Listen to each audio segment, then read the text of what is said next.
Albert, you remember when I came to you with a script for a Winnie the Pooh horror movie, and we thought it might destroy the world? I remember it well. What happened? I believe we did.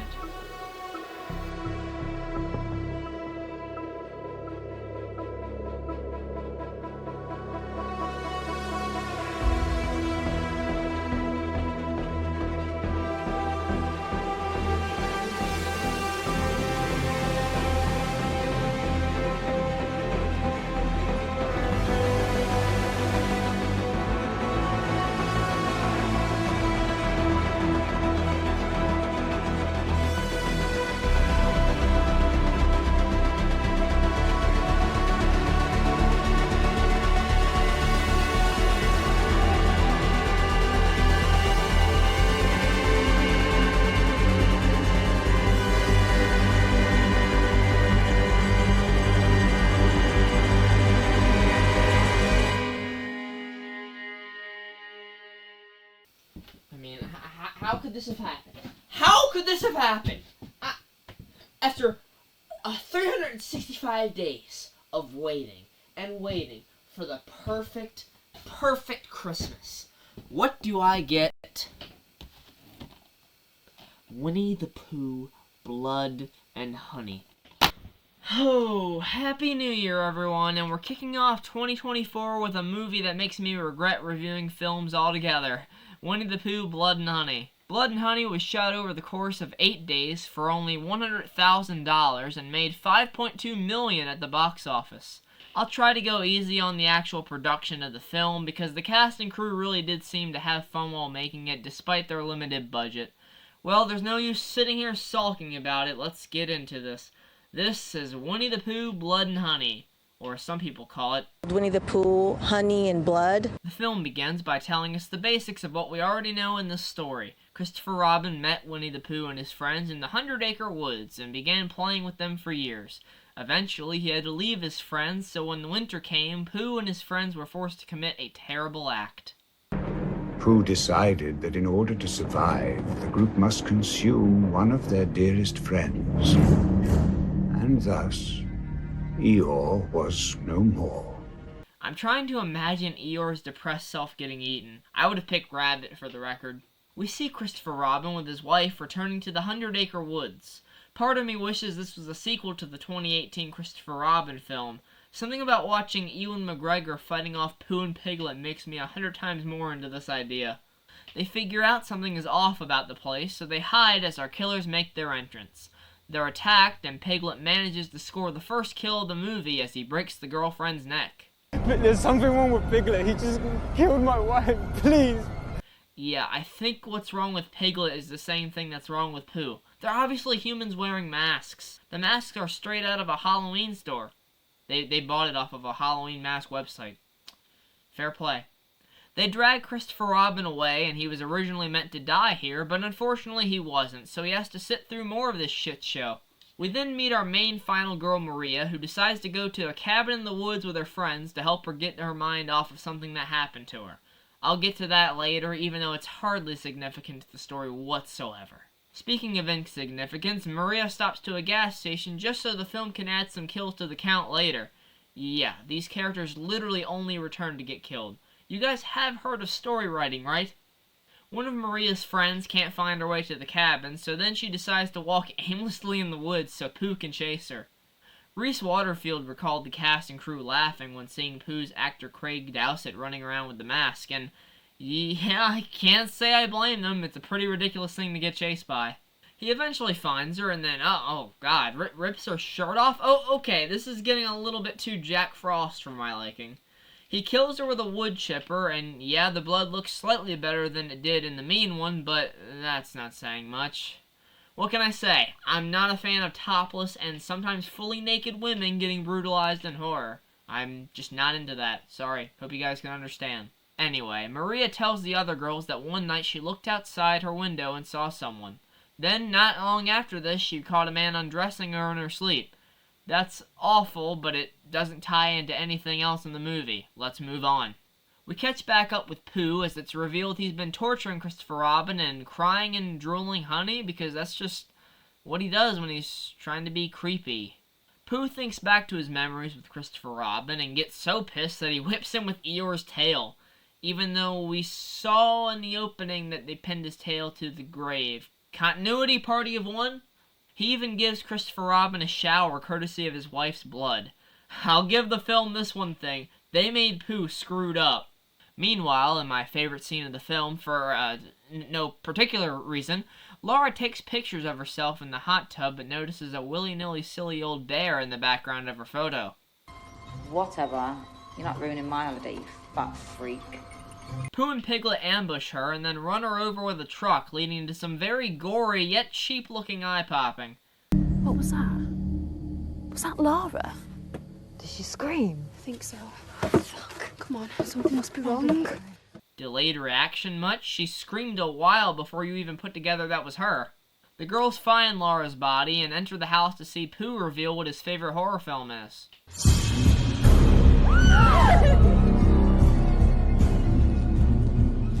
Sorry, I'm scared. I'm scared too, Alice. I'm scared too. Oh, yeah, those were bees, by the way. Pooh has Candyman powers and can manipulate bees to attack his victims. What the hell am I watching? Well, it's a good thing I just recently got gifted this for Christmas. Yeah, I can shoot these bugs now with this, man. Coming at you, Pooh. Why won't you leave me alone?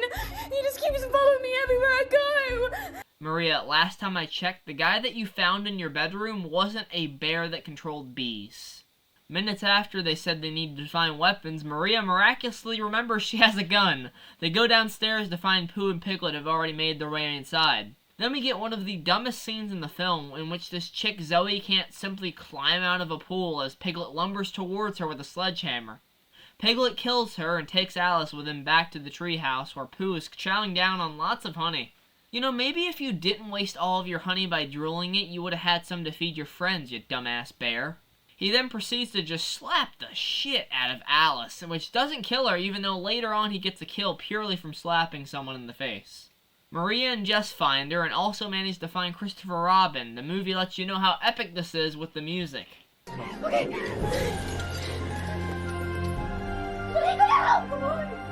Come on! Stop now! Fun fact, the composer of the score for the film actually used a violin that had honeycombs in it.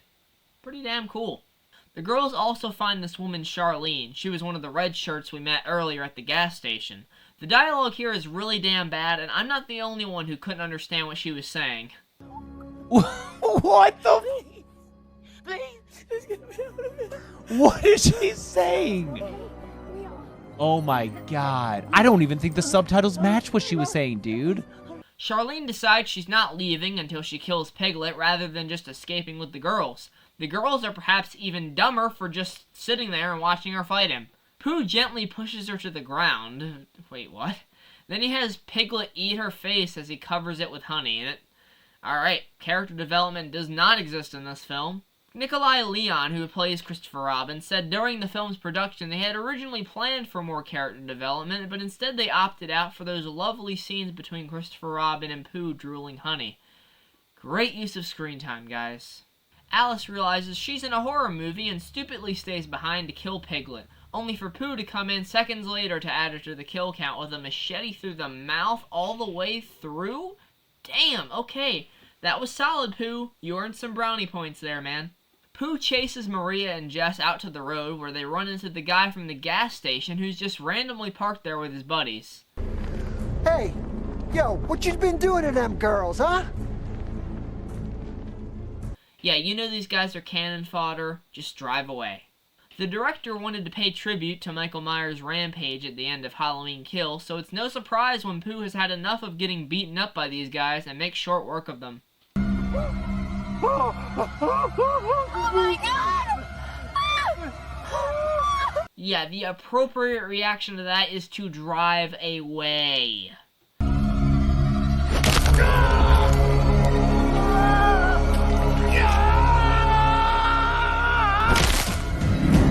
Holy fuck! Yeah, that's the proper reaction to have to that. Pooh uses his bees to kill that guy, even though he never said his name 5 times into the mirror, and starts to pursue the girls again. Now this is where they finally decide to start driving. After knocking Pooh off the truck, he takes Jess out of there and then delivers the laziest kill I've seen this whole year.